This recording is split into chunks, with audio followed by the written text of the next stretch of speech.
বাবা মার কথা শুনে বউয়ের সাথে কথা বলে না প্রবাসী স্বামী, এটার করণীয় কি?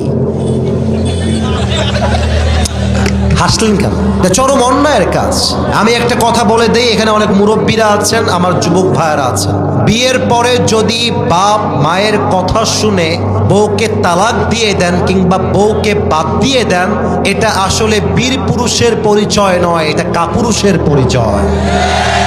এর কারণটা একটু ব্যাখ্যা করে দেই। মনে রাখবেন, দুইটা হাড়ি একসাথে লাগলে একটা ধাক্কা আছে না?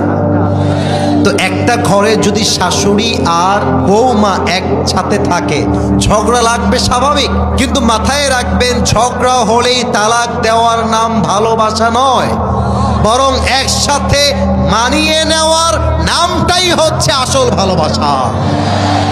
এখন প্রবলেমটা কোথায় বোঝার ট্রাই করেন। আপনি যখন বিয়ের পরে বাড়িতে ঢুকবেন, দেখবেন আপনার বউ, আপনাদের এখানে বজলুর রশিদ হুজুর বাড়ি আছে না? মনে পড়ে গেল, হুজুরের একটা ওয়াজে শুনছিলাম যে হুজুর ঘুমাইছিল, ঘুম থেকে উঠে দেখছে তার বউয়ের মুখটা নাকি ট্যাপা মাছের মতো ফুলে আছে। আমার কথা না, হুজুর নিজে ওয়াজে বলছিল। তো হুজুর যখন দেখছে যে তার বউয়ের মুখটা ট্যাপা মাছের মতো ফুল